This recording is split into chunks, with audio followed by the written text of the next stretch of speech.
It's an honor to be here. And I want to thank Leah and David and my other hosts, sponsors. It's really this is a great event, and I haven't been to an event like this, so it's hopefully I will do it in your kindness justice. Now I'm going to speak tonight about the illusion of free will, and I found, to my surprise, this is actually a very sensitive subject. It's sensitive to religious people, of course, because without free will, Judaism, Christianity, Islam don't make any sense, if you can imagine such a thing.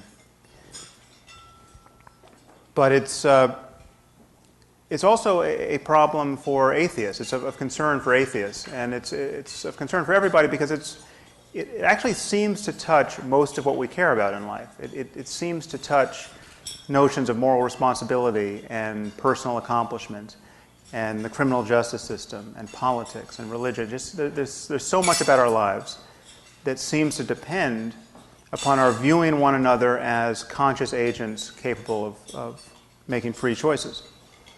So if the scientific community were ever to declare free will an illusion, as I think it must ultimately, it would precipitate a far more acrimonious culture war than has been waged on the subject of evolution. So the stakes are high. Now, I should also say, just as a warning and point of concern, some percentage of people, I'm only now discovering this by email mostly, some percentage of people find what I'm about to say actually psychologically destabilizing. I mean, it provokes enough anxiety in them that they don't want to hear another word. Now, if you begin to feel like you're one of those people, if what I'm saying starts to feel like it's bad for you, or otherwise not compatible with mental health, by all means, go to the bar. I'll meet you at the bar later, and I will refund your ticket price. Though I'm sorry to say the salad you are eating costs $400. But seriously, I'm not trying to give anyone a nervous breakdown, so I will not take it personally if you tune me out.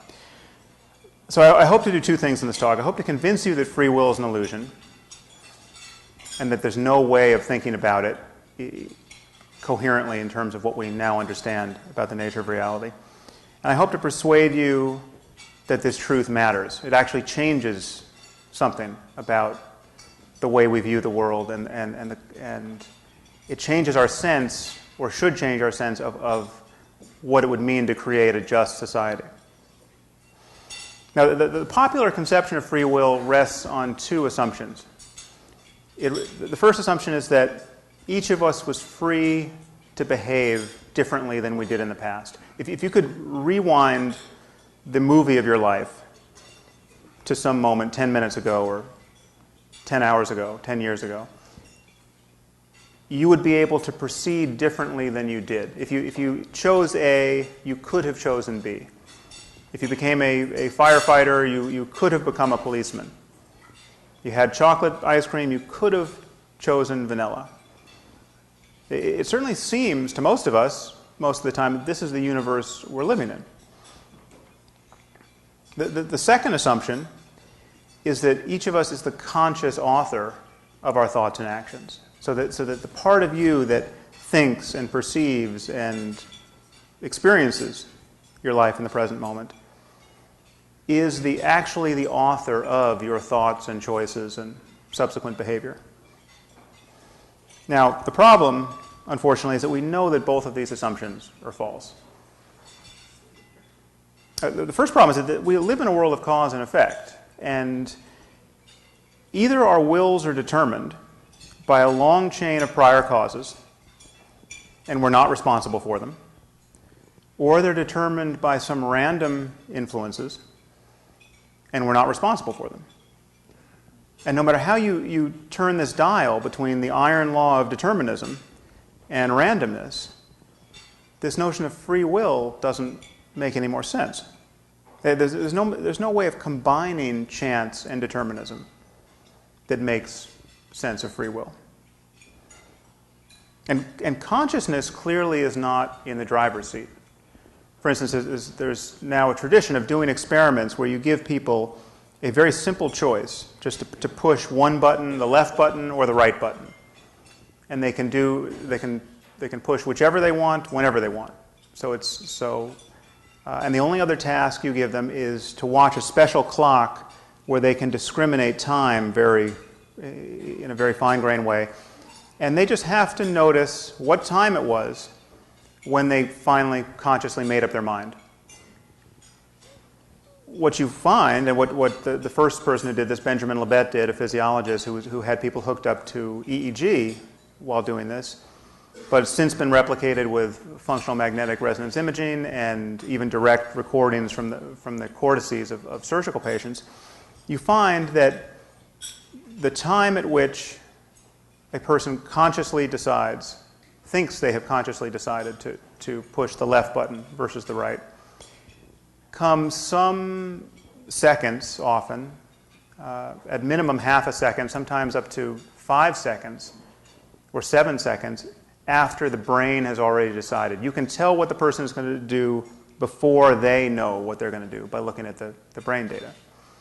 Now, obviously, this gap is fundamentally hostile to the notion of free will, because this means that someone could tell what you're going to do at a point in time where you think you're still making up your mind.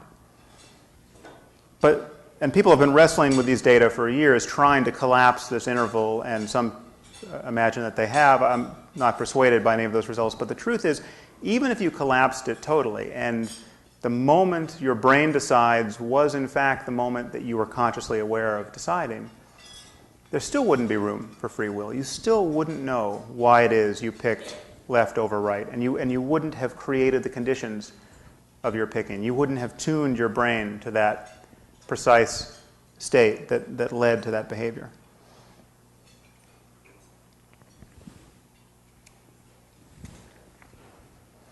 And this is not only objectively true. It's not just a matter that the physics of things tells us that free will doesn't make sense. I'm going to argue to you that it's subjectively true, too, that there is actually no evidence of free will in our experience, which many people find quite counterintuitive. Now, what does it mean to say that someone acted of his own free will? Well, if it means anything, it must mean that he could have done otherwise. He could have behaved differently than he did. And not based on some random influences over which he had no control, but because he, as the conscious subject, was in fact the author of his actions. But the problem is no one has ever found a way of describing how physical processes could occur that would make sense of this claim. So you consider your generic murderer. They're all generic after a while, but a person's choice to commit a murder is preceded by a certain pattern of electrochemical activity in his brain, which is in turn the product of prior causes, some combination of bad genes and the developmental effects of an unhappy childhood, and then whatever is impinging on his brain in that moment. The moment we catch sight of this stream of causes, reaching back into this person's childhood and beyond, and out into the world beyond their skin, that his culpability seems to disappear. To say that he would have done otherwise, or could have done otherwise had he wanted to, is simply to say he would have been a different person had he been a different person, or he would have lived in a different universe had he lived in a different universe. And as disturbing as I might find such a person's behavior, I have to admit that if I could trade places with him, atom for atom, I would be him. I mean, there's no extra part of me that could decide to see the world differently, or could decide to resist the impulse to victimize other people.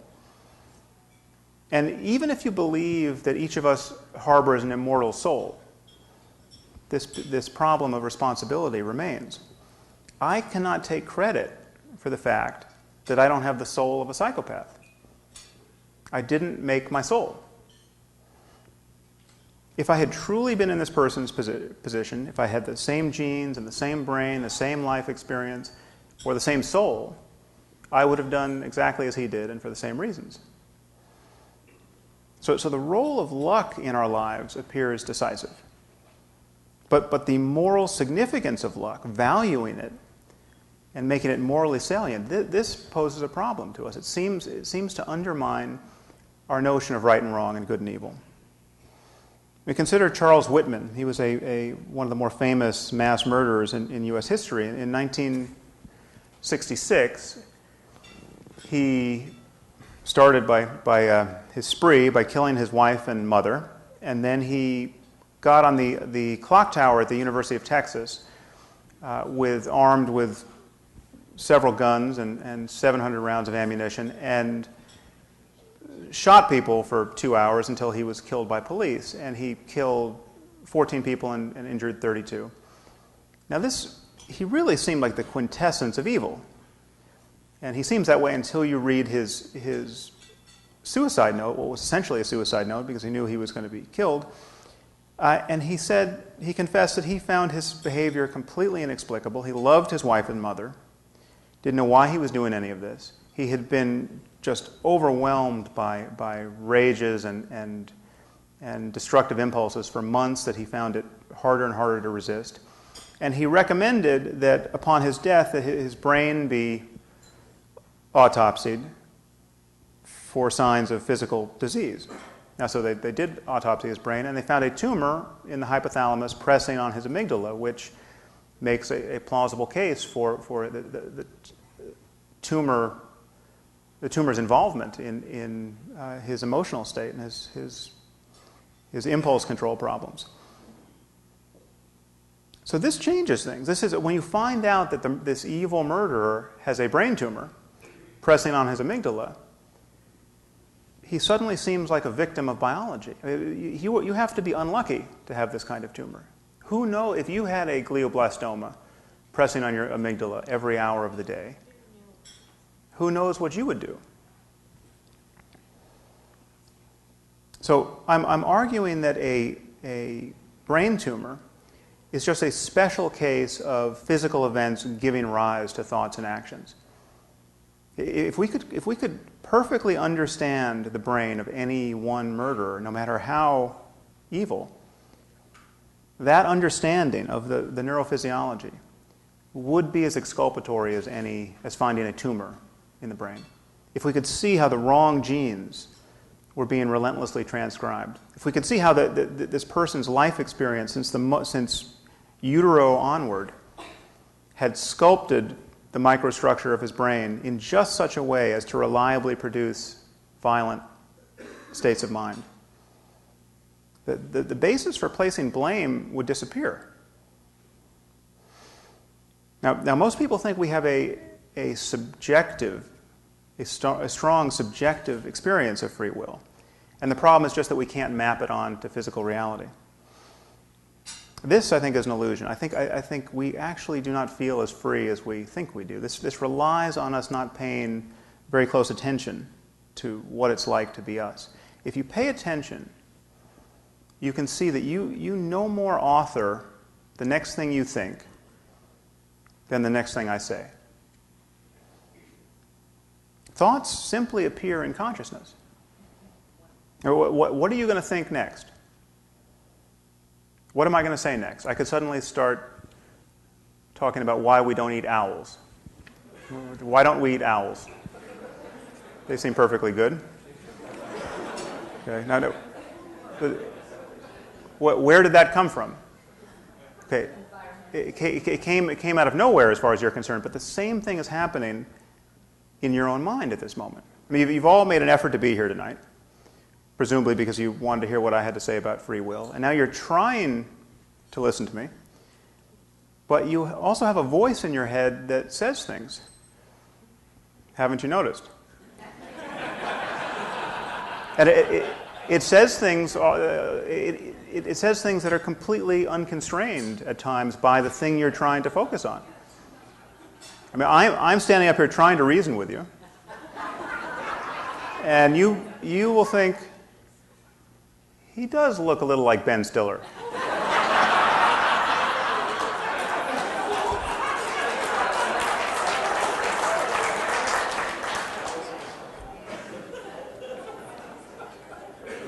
Thoughts just emerge in consciousness. We are not authoring them. That would require that we think them before we think them. If you can't control your next thought, and you don't know what it's going to be until it arises, where's your freedom of will? Now, some people try to save free will by saying, well, you're more than that. You're more than just your conscious mind. You are the totality of events occurring in your body. So it doesn't matter that you're not conscious of much of your mental processing. It's the unconscious neurophysiology of your brain is just as much you as your conscious experience is. The problem, however, is that this really is a bait and switch. You can't honestly take credit for your unconscious mental life. You're making millions of decisions right now with organs other than your brain, of which you're not conscious of. But you don't feel responsible for these decisions. I mean, are you making red blood cells at this moment? Now, your body is, hopefully. But if it were to stop doing this, you would be the victim of that change. You wouldn't be its author. The truth is, we feel or presume an authorship over our actions, over and thoughts, over a certain channel of information in our conscious minds that is illusory. So how can we be free as conscious agents if everything that we consciously intend is caused by things we did not intend and of which we are entirely unaware? We can't. So what does this mean? Well, first, here's what it doesn't mean. People often confuse any description of determinism with fatalism. So they think, well, if everything's determined, why do anything? I'll just sit back and see what happens. So I'll just throw the oars out of the boat. Okay, this is a sign of confusion because, first of all, it's extremely difficult to do. Just I recommend that you one day try it. Just stay in bed all day waiting for something to happen. It becomes hard to do. I mean, you will feel the impulse to get up and do something, and the only way to stay in bed at that point will be to resist this impulse. So doing nothing is itself a choice that has its own consequences, and it becomes very difficult to do.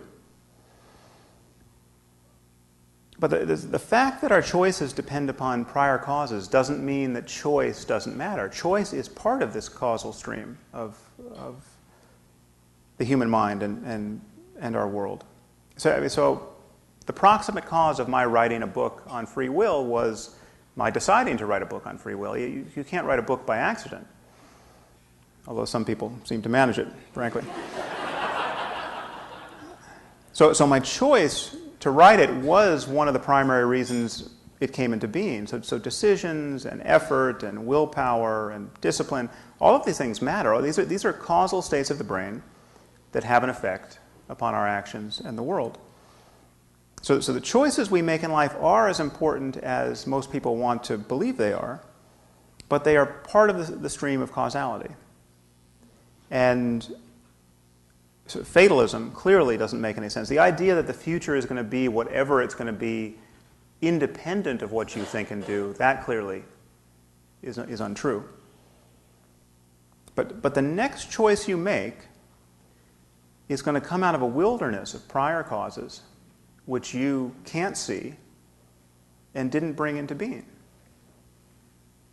From the perspective of your conscious mind, you are actually no more responsible for your next thought than you are for your birth into this world. You have not built your mind. And in moments where you seem to build it, where you finally take the reins of your life and you decide to acquire knowledge or learn a new skill, the only tools at your disposal are those which you've inherited from moments past. No one picks their parents or the society to which they were born. No one picks the moment in history in which they live. No one picks their genes or the environmental influences that determine the structure of their brain. You are no more responsible for the exact structure and state of your brain in this moment than you are for your height.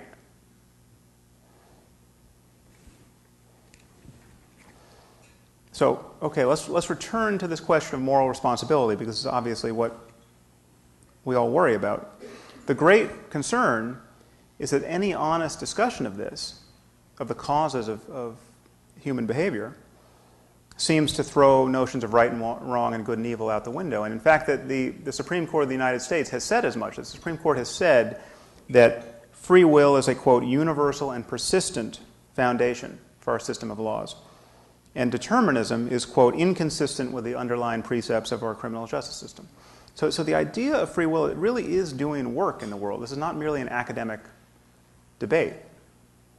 And it does psychological work as well.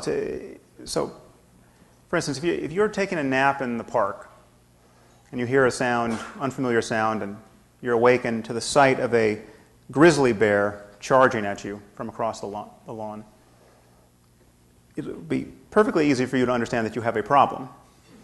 Okay? Without imagining any free will on the part of the bear. There's an immediate threat to your life. Now, the situation changes in some interesting ways if you swap the bear for a man holding an axe. But the introduction of free will into the brain of your attacker is not one of them. Now, imagine you survive this ordeal, and it's a real trauma, and imagine that you're actually injured. Let's say you lose a hand. Okay, so you have lasting physical injury, and you narrowly escaped with your life. Imagine the difference in your experience. Your subsequent experience is liable to depend far too much, in my view, on the species of your attacker. So imagine what it would be like to see your human attacker, the person who almost killed you with an axe, on the witness stand during trial. Your anger and hatred of this person might be so intense at that moment as to constitute a further trauma. You might spend years of your life fantasizing about this person's death. How much time would you spend hating the bear? Okay, it seems to me you might even want to go visit the bear at the zoo with your friends.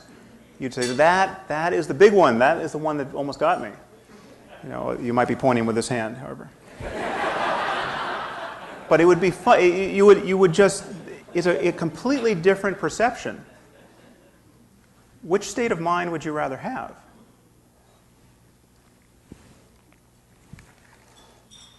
So the bear clearly was just being a bear. What else is a grizzly bear going to do when it finds you sleeping in the park? But the psychopath was also just being a psychopath. But this illusion that the man was endowed with free will and could and should have done otherwise, I think accounts for the stark difference in subsequent psychological suffering. And the truth is many people are worried that this illusion of free will is necessary for getting what we want out of life. But the truth is, we can avoid, the difference between happiness and suffering is just as stark as it ever was. I no more want to be eaten by a bear than I want to be killed by a man with an axe. These are both very good things to avoid. And we can avoid them, and we can encourage people to be as good and as reasonable as they can possibly be without confusing ourselves about the origins of human behavior.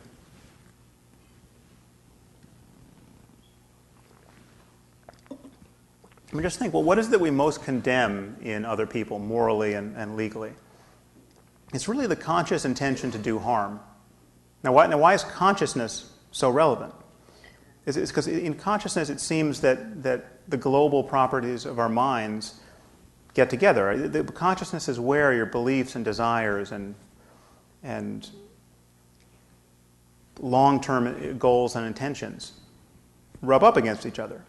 What you do based on conscious, predetermined decisions says more about you than anything else. If you decide to kill your neighbor after weeks of reflection and library research and debate with your friends, well, then killing your neighbor actually says a lot about you. The point is not that you are the ultimate cause of your behavior. You didn't build yourself. I mean, the point is, for whatever reason, you have the mind of a murderer.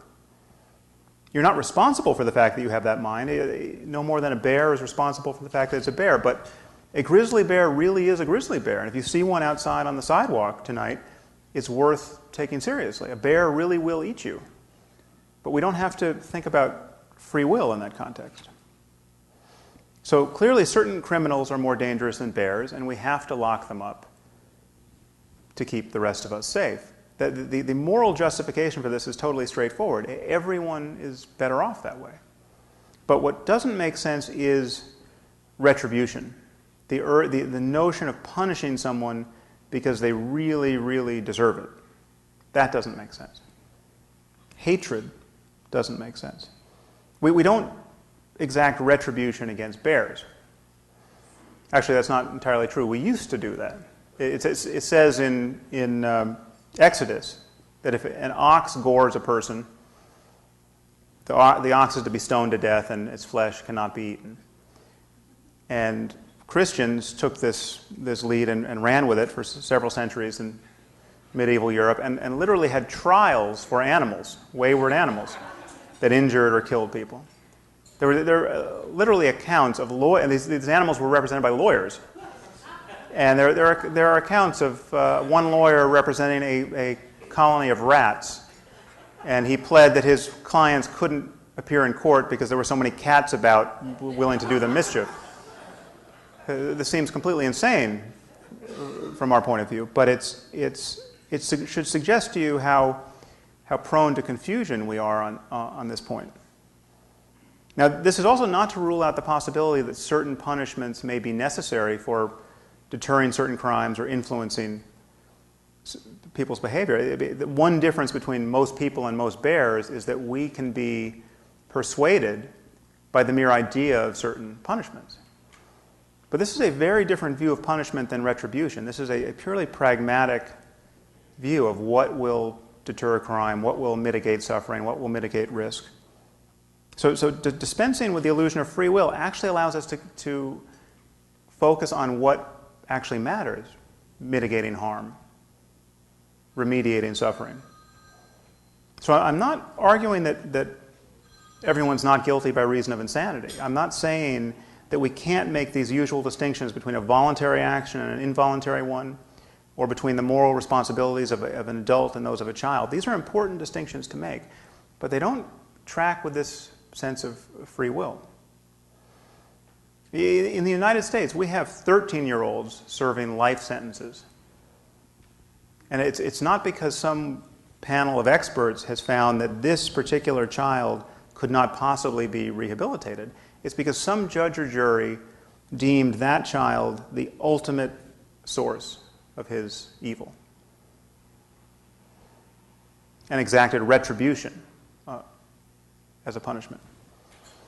So it seems to me that certain moral intuitions begin to relax once you take this picture of scientific causality on board. When you have to admit that even the most terrifying people are at some basic level unlucky to be who they are.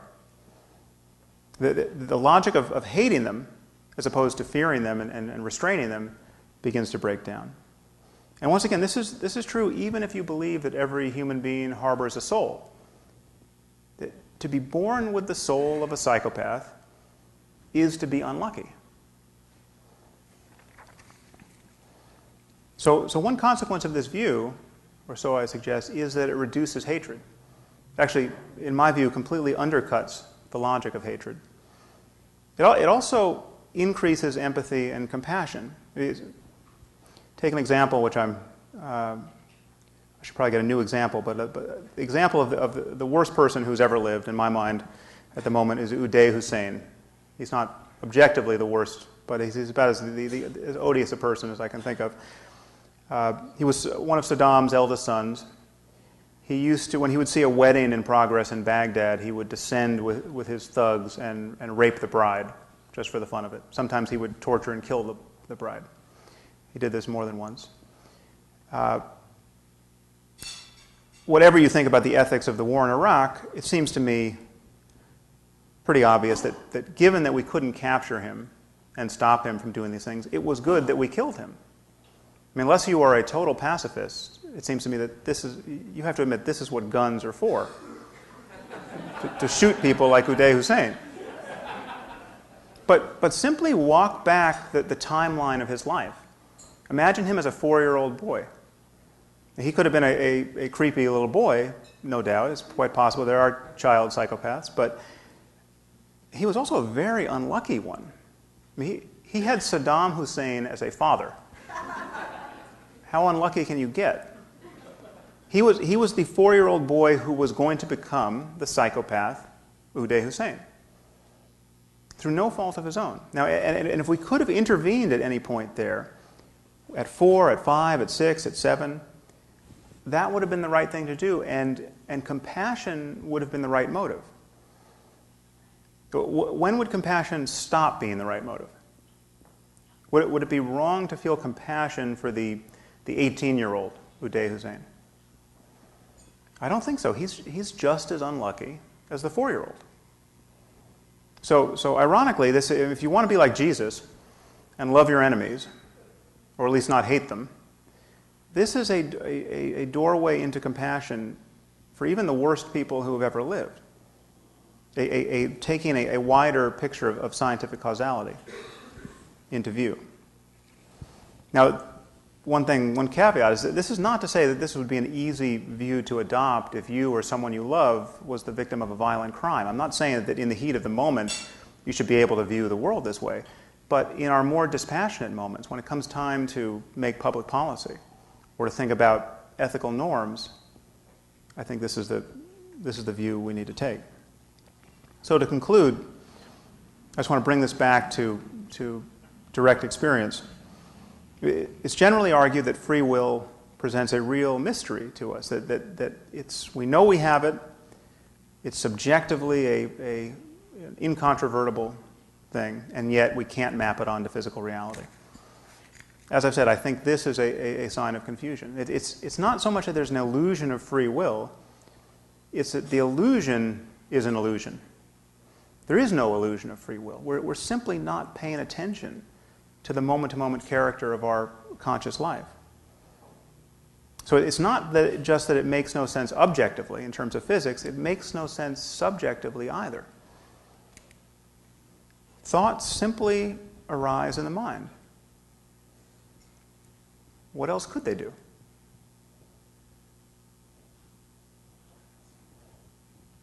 Now, some of you might think this sounds depressing, so in closing, I want to attempt to banish that, and no doubt we'll talk about that in the Q&A, because the fear is that this takes something away from us. And it does. It takes, the main thing it takes away is an egocentric view of life. But this can be tremendously liberating. We are not truly separate. We're not truly separate from one another, from our culture, from the world at large, from our personal history, from the deep past. We're linked to everything on this view. We are part of a system. And therefore, what we do actually matters. It matters more, given the mutually interpenetrating influences here. Our actions in the world and the actions of others matter even more than they would if we were atomized selves truly authoring our own minds. So what I'm saying is that you can't take credit for your talents, but it matters if you use them, or it matters that you use them. You can't truly be blamed for your flaws, but it matters that you correct them. Emotions like pride and shame don't make a lot of sense on this view, but they weren't much fun anyway. These are isolating emotions. What does make sense is love and compassion. Caring about the difference between suffering and happiness makes sense. Wanting those you love and everyone generally to flourish makes sense. And of course, none of what I've said makes social and political freedom any less valuable. The ability to do what you want and not otherwise is still valuable. Having a gun to your head is still a problem wherever intentions come from. But the idea that we as conscious beings are deeply responsible for the characters of our minds simply can't be mapped onto reality. And if we want to be guided by reality, rather than by the fantasy lives of our ancestors, I think we have to revise our view. Thank you very much.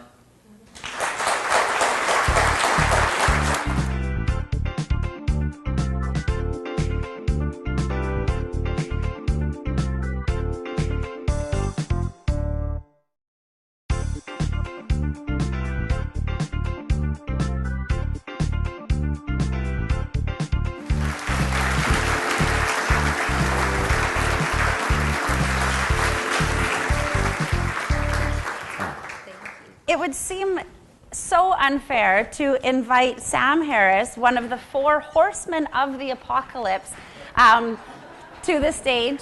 There's only 2 horsemen, I guess, now here on the stage. But Sam, of course, became very well known for his own writing and also for a number of appearances that he made along with Daniel Dennett and Richard Dawkins and Christopher Hitchens. And, with all of his work on religion, his book, The End of Faith, that Ryan spoke about, which is the first book that I was familiar with. And so I can't help but segue some of the conversation, the presentation that you made, into the topic of religion. Your book was dedicated to Hitch, so I'm assuming that's Christopher Hitchens, Yes. and I wanted to welcome you to talk about that. Yeah, well, it was not based on any felicity of the subject matter. I don't think we'd ever spoken about free will, but it was a timing thing. It was what I was writing and finishing when he died, so it seemed like the right moment. Hitch, I'm sure all of you know his work, if not, if you haven't met him, but he was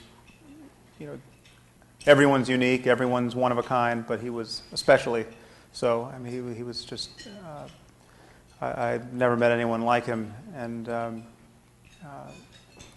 so it was a real honor to be a collaborator of his, to have him consider me a collaborator, and he is certainly missed. So do you want to elaborate a little bit about some of your thoughts, that how they've evolved then on religions since you wrote the book Free Will, and maybe in the context of some of the conflict that we see in the world today?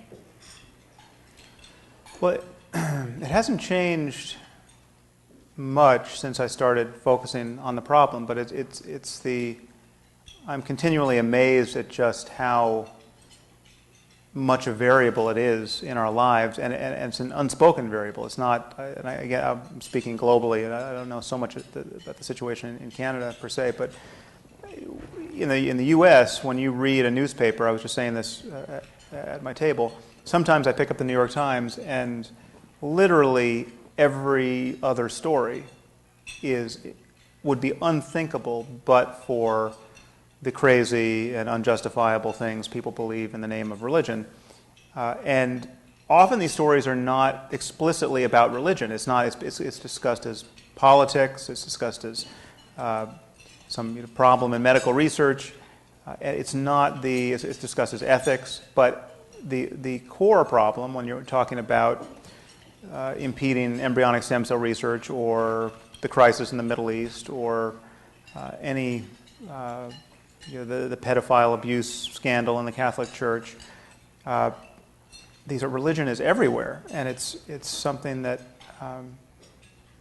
it does immense unnecessary harm at its worst, and at its best, it gives people bad reasons to be good where good reasons are actually available. This is the problem. Whenever you can see someone doing really good things in the name of faith, you can find better reasons to do those things. And so when people go to Africa, there's no question that people of faith do immensely compassionate things much of the time. And so people will go to, missionaries will go to Africa and put themselves in harm's way and try to deliver aid to people on the verge of famine. And it's an intrinsically good thing to do, but rather often you see the compassion of the whole enterprise eroded by this other agenda, which is to spread the gospel in this case. And so you have people preaching the importance of believing in Jesus in areas where conflict between Christians and Muslims has literally killed millions of people. And in the most diabolical instances, withholding aid from people who have, until they have somehow confessed an allegiance to the creed you're spreading.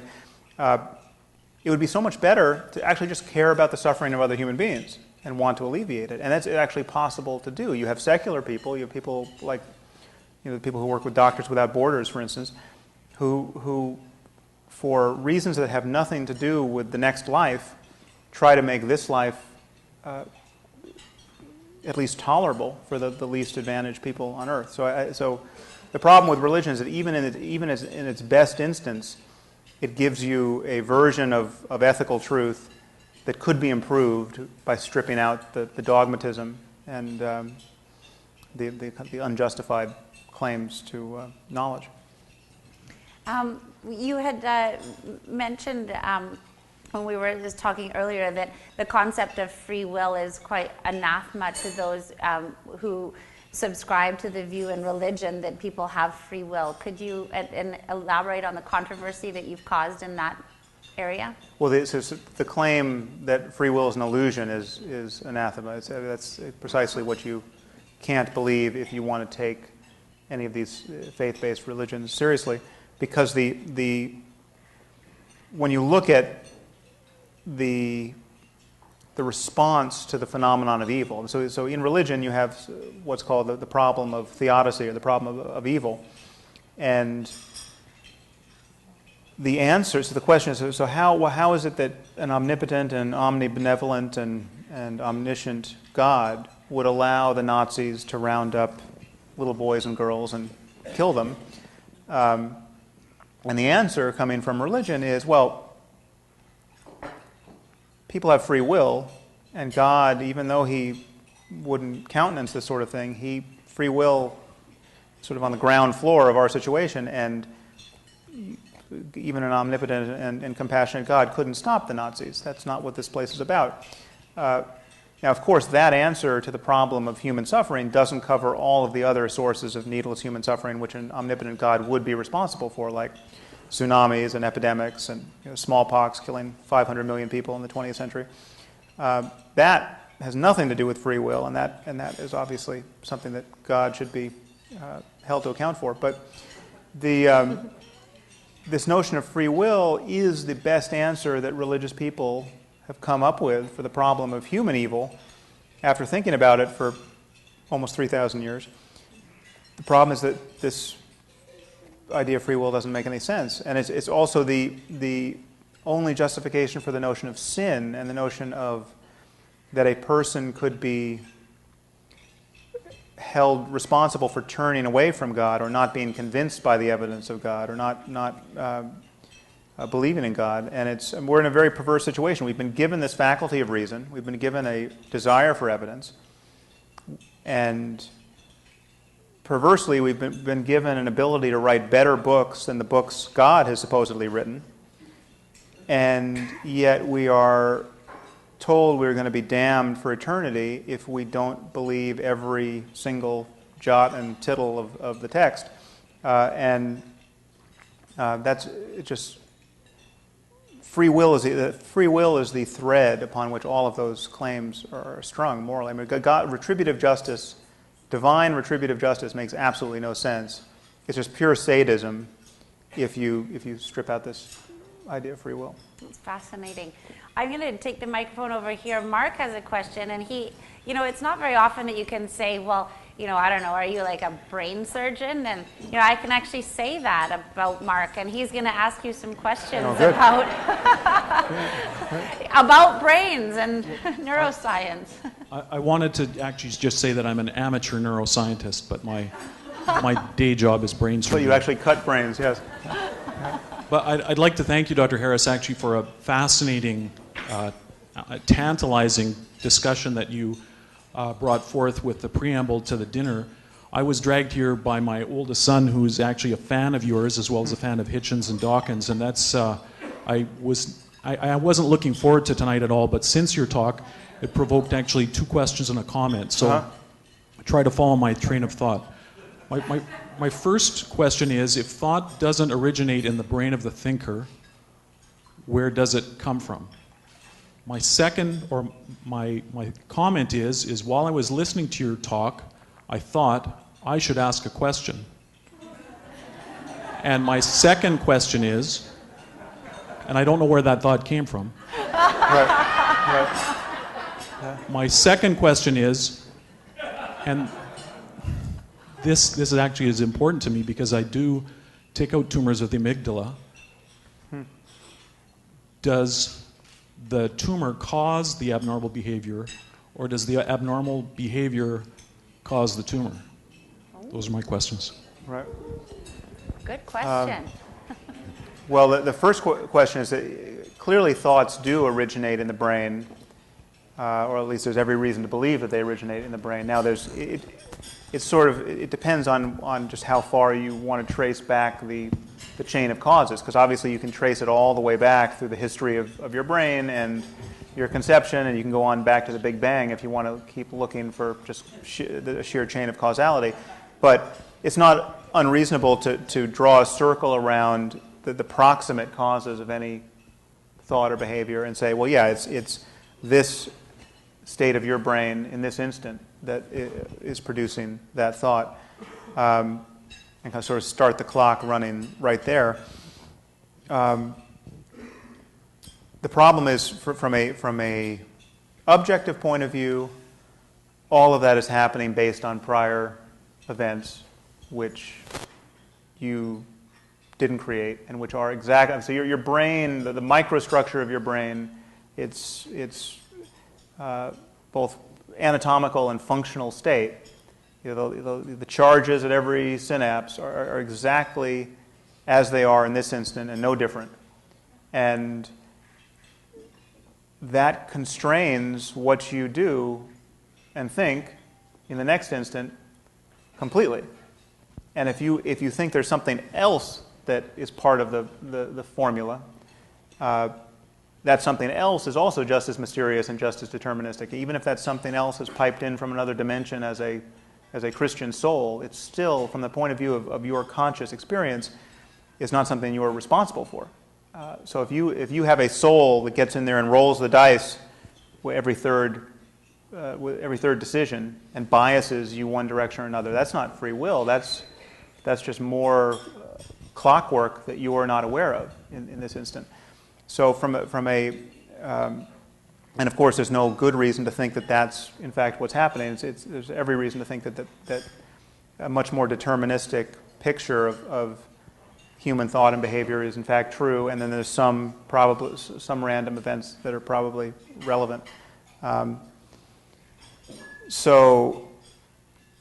But the idea of behavior, I know absolutely nothing about how behavior could create a tumor in the amygdala. But behavior could certainly change the amygdala or change any region of the brain connected to it. I mean, we know that plasticity is a reality, but in terms of a tumor growing, I don't know. But the tumor is just a surrogate for just talking about, a tumor is just an example of a physical structure or event that we look at as adventitious. It's a visitor to the life of this particular brain. This brain didn't start out with a tumor. This person didn't want a tumor. The owner of the brain didn't know he had a tumor. And then when we look, the tumor's in the right place, and it seems to suggest, well, this tumor is actually changing what this person thinks and feels and does. So this guy was hijacked by something that's obviously not supposed to be there in some sense. But the tumor is just a very easy case of looking at a proximate physical cause that we all agree is anomalous, and then all notions of free will or this is an evil person just go out the window. But what I'm saying is that every physical cause has the same character. Having the genes you have is just like, I mean, being as precisely as intelligent as you are, based on your genes and your life experience, is one big tumor of a sort. I mean, it is a given fact which is changing over time. So it's not to say that your education didn't play a role and your relationships, all of that changes your brain and it changes over time and it gives you new capacities and you learn new languages or whatever happens matters. But that whole process is just an unfolding of one event following another. And there's no place you can stand proudly saying, I did it, I'm a self-made man. And and when you see someone else malfunctioning, you see a psychopath or you see someone who's clearly living in some non-normative way, you can't really say, well, he is the cause. He, the person in this instant, he is the ultimate author. And that I think, it's scientifically true to say that, but it's also morally relevant to say that because it's clear that it would be relevant if we had a treatment. So the other thing that's interesting about a tumor is that a tumor suggests to non-surgeons and if it's the right tumor, obviously certainly to surgeons, that there's an easy fix. You just cut the tumor out and the person's back to who he was, or at least is likely to be to some degree. That if we understood the brain completely, if we had a truly mature science of the mind, and we were lucky enough to have the technology to be able to intervene in ways that we wanted, well, then it would all be like, it would be as simple, it would be more complicated in fact, but in principle it would be as simple as just cutting out the tumor. So if we understood psychopathy perfectly, and it was such a thing at the level of the brain that it could be intervened upon without side effects, then psychopathy would be a disease that we would have a cure for, and it could be so straightforward that we could just put the cure into the milk supply like vitamin D. I mean, psychopathy at that point would just be a nutritional deficiency. And so if the cure for evil becomes just a matter of dropping something into the milk supply, well then ask yourself, would it be ethical to withhold the cure from somebody as a punishment because they were so evil? So somebody did something truly terrible, they're locked away in prison. Now we completely understand the nature of human evil, but we're going to withhold this cure as a punishment for this person. Well, that wouldn't make any moral sense because it would be just like withholding a surgery from the man with a tumor if we knew the tumor was the actual cause of his behavior. It just wouldn't make any moral sense at all. And that suggests to me that it's, who knows if we'll ever get a cure for psychopathy, but it suggests to me that the urge for retribution is based on not actually seeing the causality in any kind of detail. Sam, we ask authors often who are just coming out with new books, and one of the people that we invited this year was Arnold Schwarzenegger, and I'm not sure if you've read his book, but he agrees with you completely because in the first paragraph he said it's not a tumor. Not the tumor. Okay, bad joke. That went over very well. Trying to lighten it up here a little bit. We have a live question over here. So we're going to have to do like speed round here because we have 1,000 questions, which I will promise to read some of them. But Michael. Thank you, Sam, for the interesting and thought-provoking ideas. I was going to ask you what you thought the difference between truth and hypothesis was, because I believe you do confuse them at times. But instead, listening to your comments, I decided to change my mind and ask a question where you think love and commitment come from in relational sense. But you only have 3 minutes to answer that. Very. They're almost the same answer, actually. But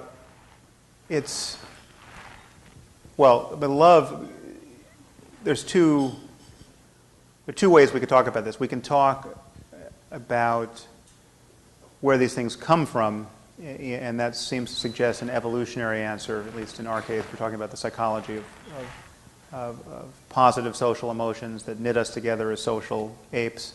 It's not surprising that we value these states of mind and their associated behaviors. I mean, that's all. Evolutionary psychology has a lot to say about that. I think that's the how we got here story is much less interesting than the what is possible story. And the what is possible story also has a scientific description. So the question of just how good can human life be? what are the truly normative ways of being in the world, subjectively and socially, so as to maximize your own flourishing and the flourishing of others. And love is clearly one of those, one piece of software you want humming along on the hard drive most of the time. And there are certain instances where it may be non-adaptive or not compatible with survival, say. But for the most part, how we got here in evolutionary terms is less interesting to me, though it's a completely valid area of inquiry, than just what is human consciousness capable of. Even beyond that, what is consciousness capable of? And are we in danger of designing computers that can suffer more than we can? So I mean, that's a question that has an answer, and depending on the answer, there are ethical implications there. Now, I don't spend any time worrying about conscious computers at the moment, but at least there's a truth there whether or not we can find the answer. And I think love is one of where it comes from is not nearly as interesting as why it matters, given all that we know, given the range of conscious states we have available.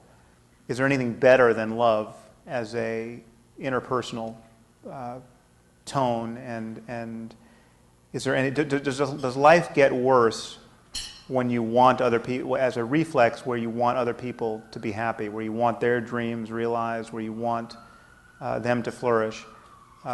Are we really in a zero-sum situation?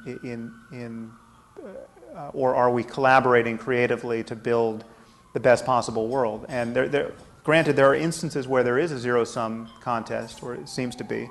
There's one slice of pie left, and there's 10 of us, and we all want it. Well, then we need some negotiation or some system that's going to be fair. But now, why does fairness make any sense? Why is fairness good? Well, fairness is good because it, more often than not, redounds to everyone's advantage. Even the 9 people who don't get the pie in that instance know that in a fair system, they are better off more often than not. And there's also a pleasure to be taken in somebody else's pleasure. And there's a pleasure to be taken in being someone who's willing to sacrifice for someone else's pleasure. Some people get more pleasure from saying, "Oh no, you take the pie. I wanted it, but actually, I want you to have it."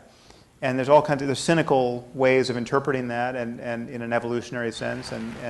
But the truth is, love is one of the most rewarding things anyone ever experiences, and we want it.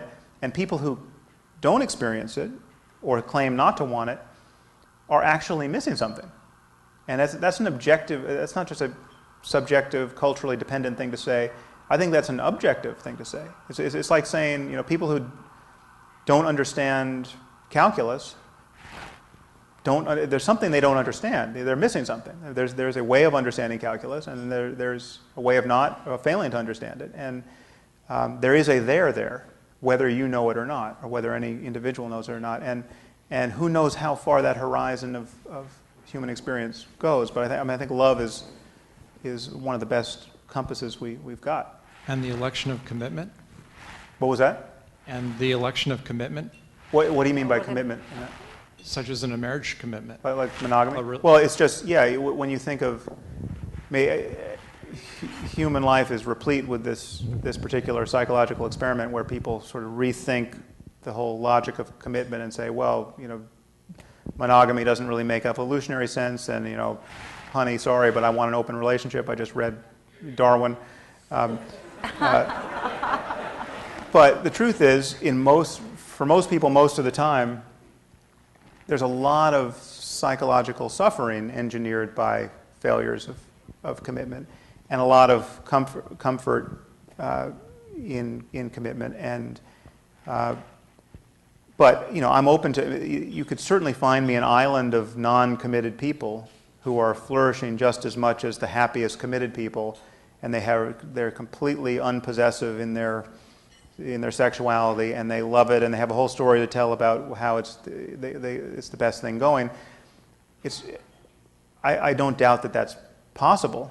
So when I view my argument about the moral landscape is that there could be peaks of human well-being that are different. There could be many different peaks, which they're different and they're irreconcilable, which is to say, if you're on this one, well, you got to be committed and you're really jealous if you're not, over failures of commitment. On this one, you don't even know what jealousy is, but they could be equivalent in all kinds of other ways, and that's intellectually possible to me. I just don't happen to see it in the people I meet.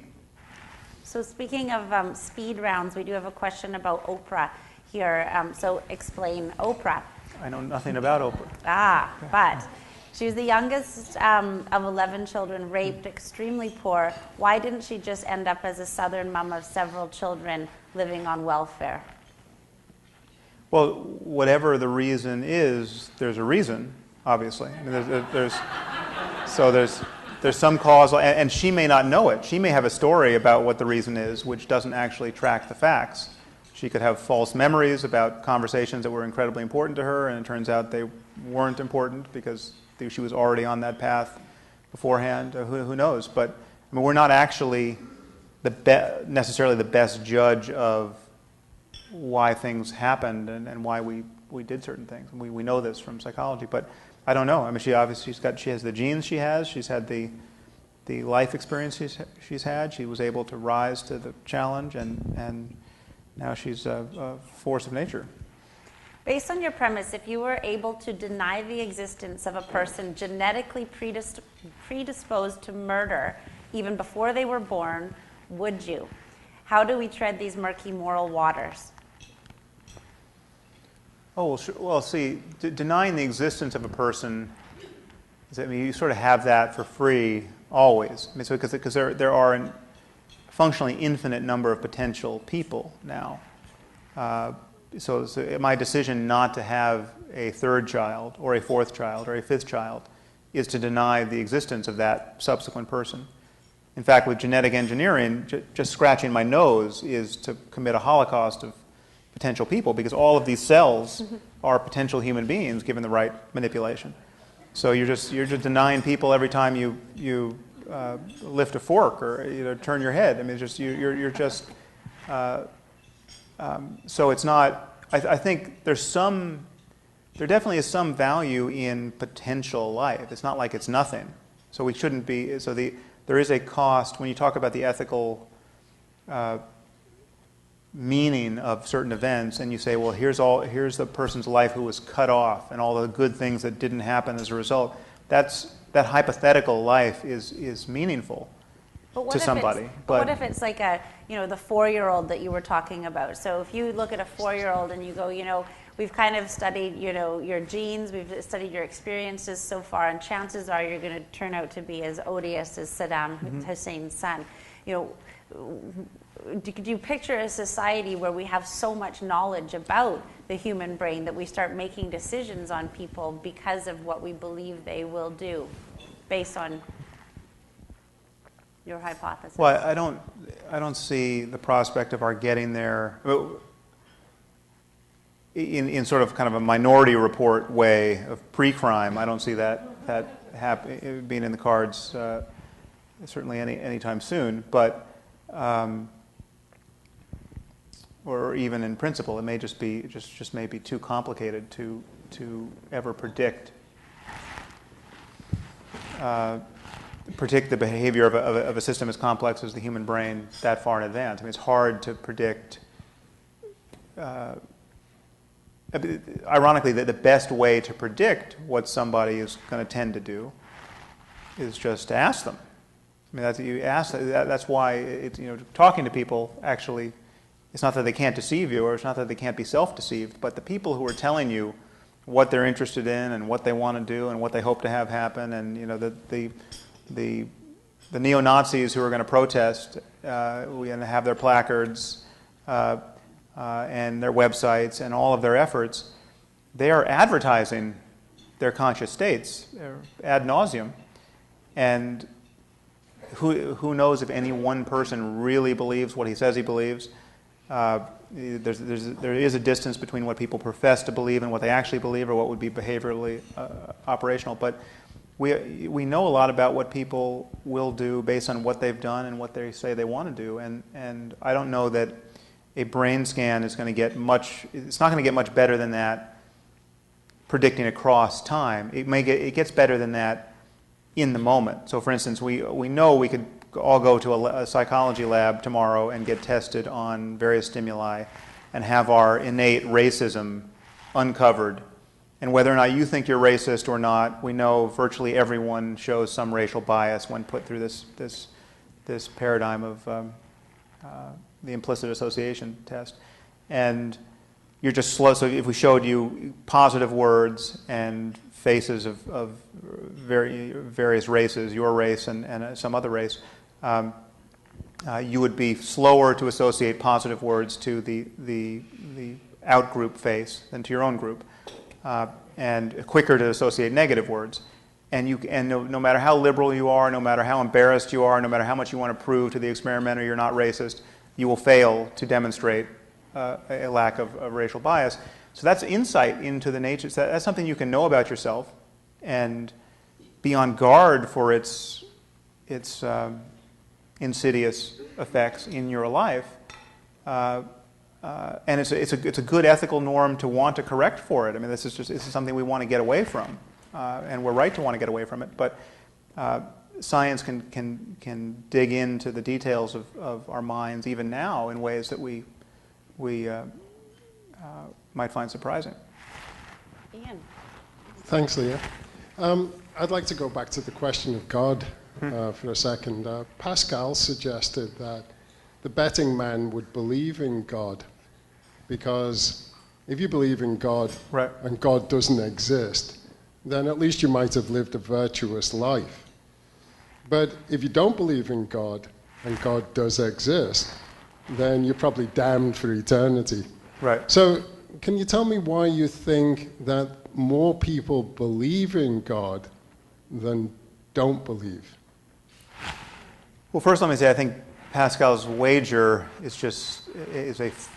it's like many of the exports of philosophy. It's a bit of bad philosophy that is really easy to remember, and then it just gets it has infected all of us. And there's some of the worst exports of philosophy are like that. Yeah, no, I know. I just want to sort of inoculate everyone else against this idea, because beliefs don't work that way. Right, right. Well, one reason is many people are taken in by ideas like this. So Pascal's wager seems, given to in the presence of anyone who's even remotely sympathetic with the project of faith and the leap of faith. They think Pascal's wager passed every test of reasonableness. So of course, that's a wager you could take. But what Pascal is suggesting is that you could decide to believe something not because you have evidence suggesting its truth, but because of the likely good effects of this belief. Or you're wanting it to be true. So obviously, if you're wanting something to be true is one of the reasons why you believe it's to be true. Well, you're just the poster child for wishful thinking or self-deception. I mean, that is exactly that's why we have the word wishful thinking or self-deception. Or cognitive bias. I mean, all of these things are meant to put us on guard against that very attitude. And we know we have those biases, but to consciously believe something that you have no good reason to believe is true, in fact, many reasons to believe is not true, based on the threat that if you don't believe it, and it is true, you're screwed, that is not something you can do in the full light of consciousness, or so I would imagine. If you're someone who claims to have done that, you sort of you were on the track to believe this anyway, and now this is something this is a game you play in terms of justifying it. Beliefs are not like clothing. You can't. Their comfort and their utility can't be our reason for adopting them, and so I think Pascal just was not being kind of honest on that point, but. Why are so many people religious? Well, it's not that there's no.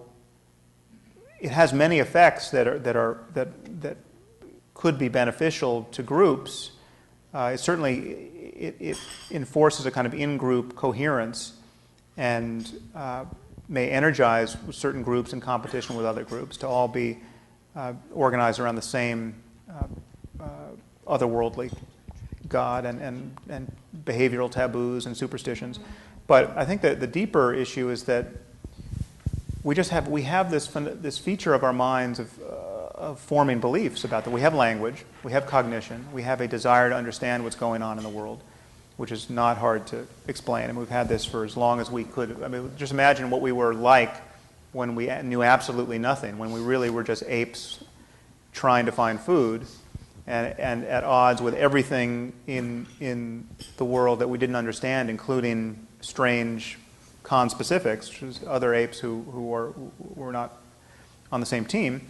And we begin this project trying to figure out where we are and how to make things better and how to organize ourselves. And religion is in some sense, the first effort to do that. It's like to intuit order in the world and to personalize that order. So when you see a bolt of lightning, to think that you're in relationship to something that is raining down that bolt of lightning. And that there are unseen forces that you could somehow propitiate in order to make life better. I mean, we come from a species in almost every culture on earth that practice human sacrifice for the explicit reason of propitiating angry gods for all manner of things, to change the weather, to make sure buildings would stay up. I mean, we used to bury children alive in post holes dug under the foundation of buildings as a way to just to hope that the buildings wouldn't be knocked down by earthquakes or wind. And this is what happens in the absence of engineers. This is how we respond to the vagaries of nature. So this is where we come from. And I mean, it's a miracle. So what's not, to my eye, what's strange is not that we have still so much religiosity around us. What's amazing is that anything works at all. You know, that we have figured anything out. And so it's when you just look at how religious enthusiasm and conviction has winnowed on every specific question where it has really collided with science over the last, in the West, and now to speak of Christianity specifically. When you look at, before there was a germ theory of disease and before there was anything like real medicine, we had no idea how people got sick. I mean, people were just dropping dead all around us. Unless we saw them clubbed over the head, we didn't know why.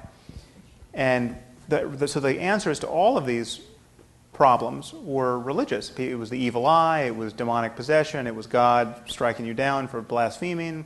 So when the bubonic plague started raging in Europe, we were literally cutting people's tongues out for blasphemy as a response to the plague, because we had no idea what we were dealing with. But the moment we develop a scientific understanding and response to the mechanisms of disease, all of these questions get answered now in the purview of science. And now the people who are performing exorcisms on their epileptic children, they are a total aberration, at least in the West. I mean, there are certain places where they're not.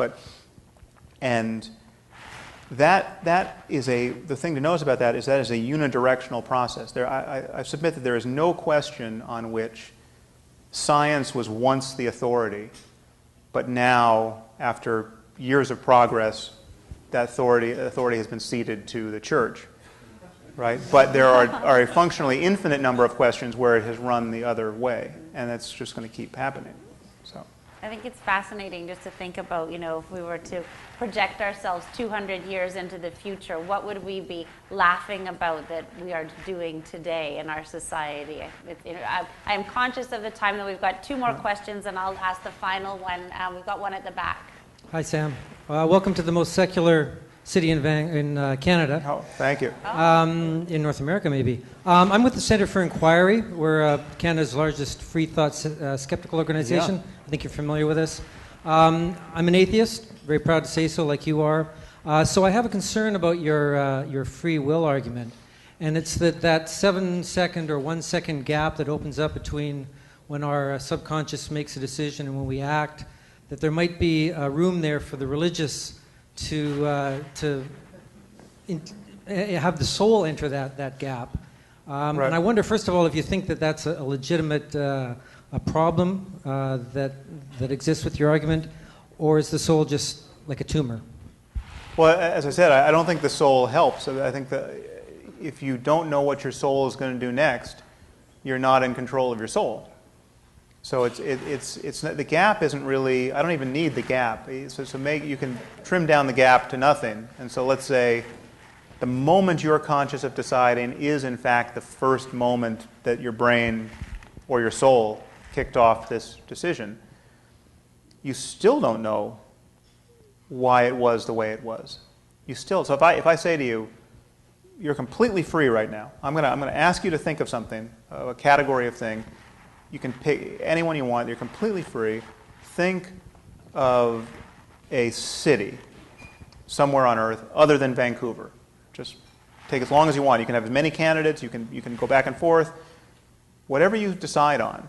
Right now, the first thing to notice is that there's all these cities whose names you know, and let's say you know. So Cairo is a city, and you just didn't happen to think of Cairo. Let's say you were trying to decide between Calgary and New York and Paris, and for whatever reason you picked Paris, but Cairo you never entertain. You absolutely know that Cairo is a city. So the question is,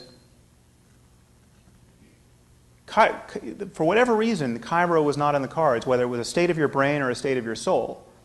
So my question is, were you free to pick that which did not occur to you to pick? And I think the obvious answer is no. You were just not free. Cairo was not happening.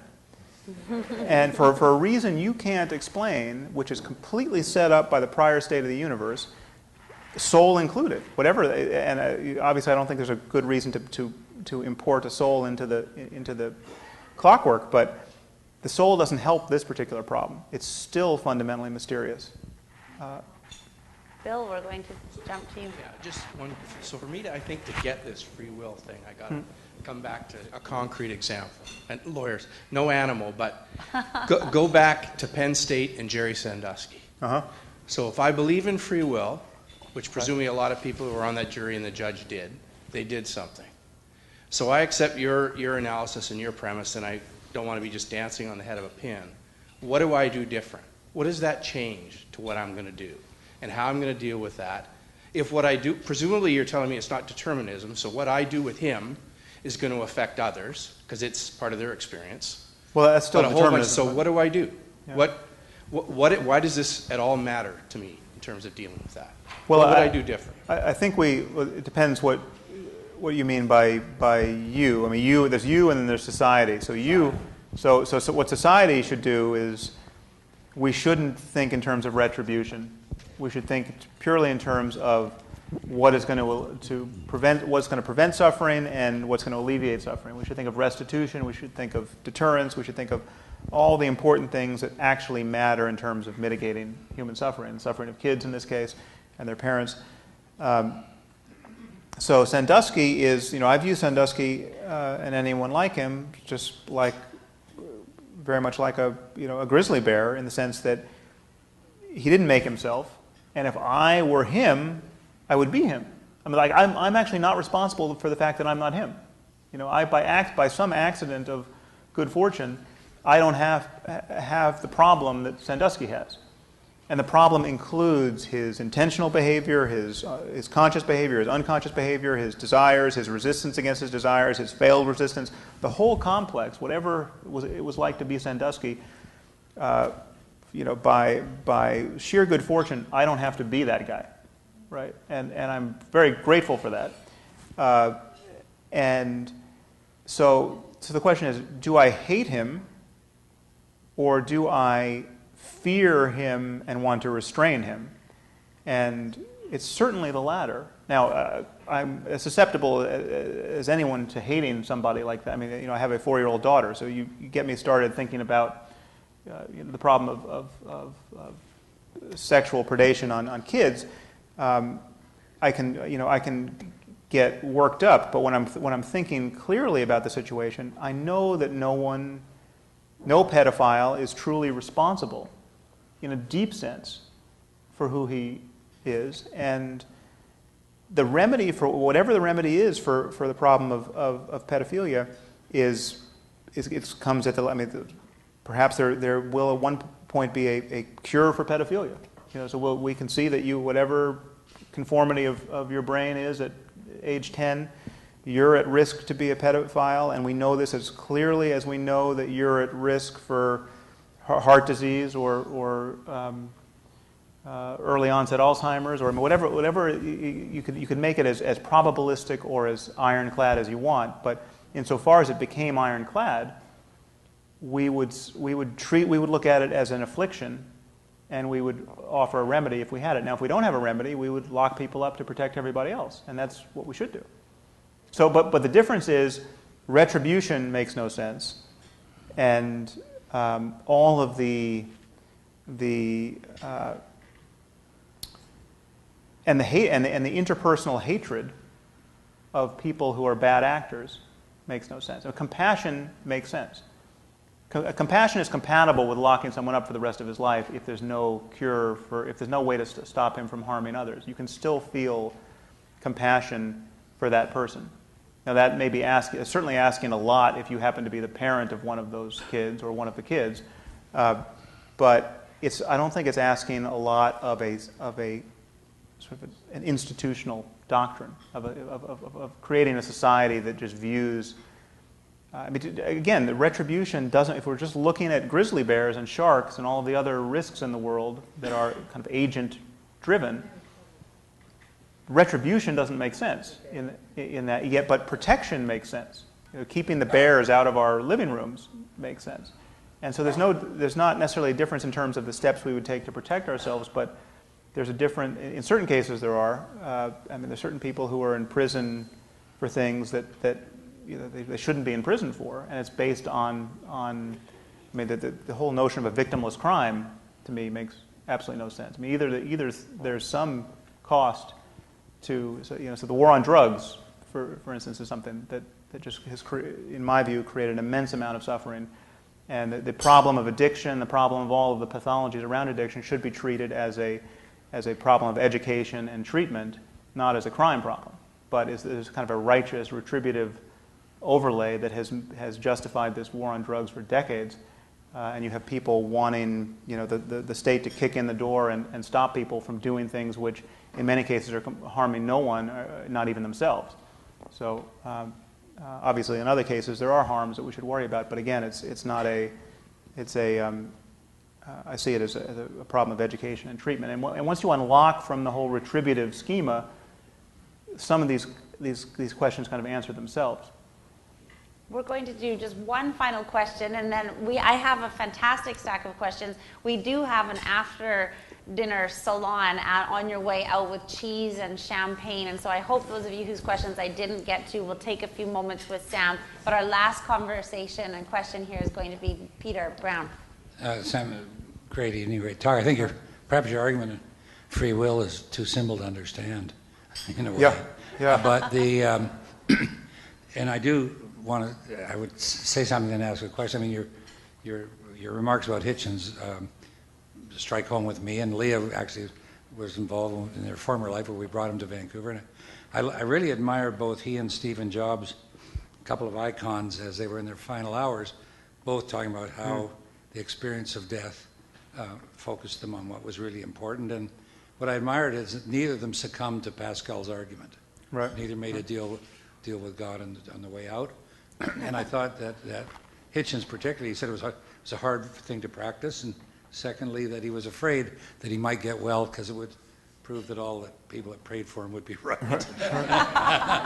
But going back to your argument about what is God's and what is science. But what is what and what is science? What is God's in life and what is science? Right. Clearly, what is science is growing and what's God is shrinking, and yet religions aren't shrinking. Well, that's not entirely true. They're shrinking certainly in the developed world, apart from the outlier of the United States. The trends of secularization are just linear in Western Europe. The only change is that Muslim immigration to these societies is obviously the people who are coming in are very religious. So we have all this evidence that the hardship they create and the tragedy they create, and the fact that invention is insolence to them.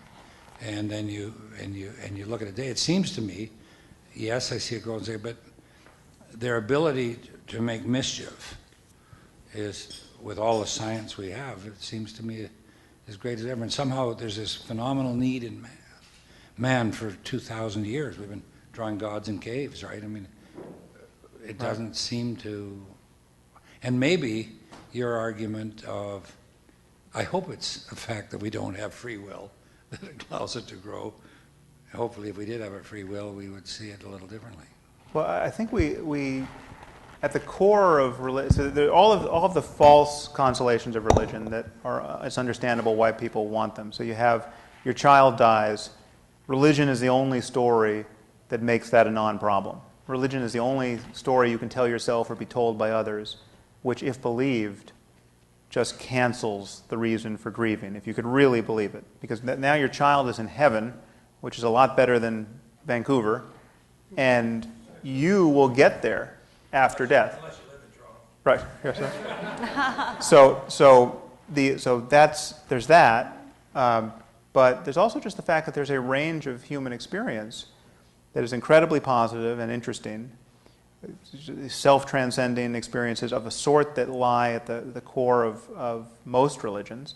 You know, whoever Jesus was, in fact, historically, the literature that testifies to his view of the world, where you hear propositions like loving your neighbor as yourself, that's bearing witness to a kind of consciousness that many people have experienced that should be incredibly interesting and worth encouraging. And when you've had that one problem, and there's a problem I'm trying to address in my next book, the problem is if you wake up tomorrow morning loving your neighbor, all neighbors, all of humanity, all sentient beings as yourself, if you have this sort of mind-blowing experience of compassion and unconditional love that completely transforms your mind and life and your expectation of what it is to be a human being and how good life can be, and you are such a dazzling person that when you come out of your house, everyone recognizes that something amazing has happened to you and they just want to hang out with you because you've got such good vibes. Okay, that is something that happens, right? And the only game in town that gives us even the slightest credence to that phenomenon is religion. So when that happens to you, the only people who are going to take you seriously are either mainstream religions or New Age cults that have their own spin on it. So, but it is a part of the phenomenology of at the positive end of human experience. Now it has sort of its pathological echoes elsewhere on the spectrum of human experience. You have the crazy messiahs, the people who are obviously belong in mental hospitals, but they also think they're Jesus. There are other ways of experiencing erosion of a conventional self. But there's an incredibly positive experience that people can have, many of them, that only religion has talked about, and very few scientists have any awareness of or interest in. And we have to overcome that, because when people feel these things, or meet people who credibly feel these things, they say, well, this is clearly the most important thing in life. This is who I want to be. This is who I want to be with. And the only language that seems to capture it is religion. And that I just think is that more conversation about what's really going on in the brain and in the world is just one thing that, perhaps I'll close on this, one thing that should make it patently obvious that can't prove that any one religion is true is that people from every religion and none have that experience. So when a Christian has that experience, he says, see, it's just the grace of God. I know Jesus is the Son of God. I know Christianity is true. And when a Muslim feels a little bliss like that, he knows that the Quran is the perfect word of the creator of the universe. And Hindus and Buddhists and everyone does the same thing, and yet all of their doctrines are mutually incompatible and mutually canceling. And atheists have the same experience, or can. So we know that there's some deeper story that accounts for this experience. And we know that in principle it must be universalizable and insensitive to the accidents of people's birth and culture. And it's just a deeper truth about the nature of the human mind. And so we should want to understand it and talk about it in terms of 21st century rationality. Sam, I think that's just a terrific note to end on. I just think this has been an absolutely fascinating conversation. It's certainly unique in terms of the speakers that we've had so far. I don't think we've ever gotten so philosophical, but I think it's one of these conversations that has planted the seeds of so many ideas that I know that we will carry forward. So thank you very much. Well, thank you for the terrific invitation. presentation. Thank you.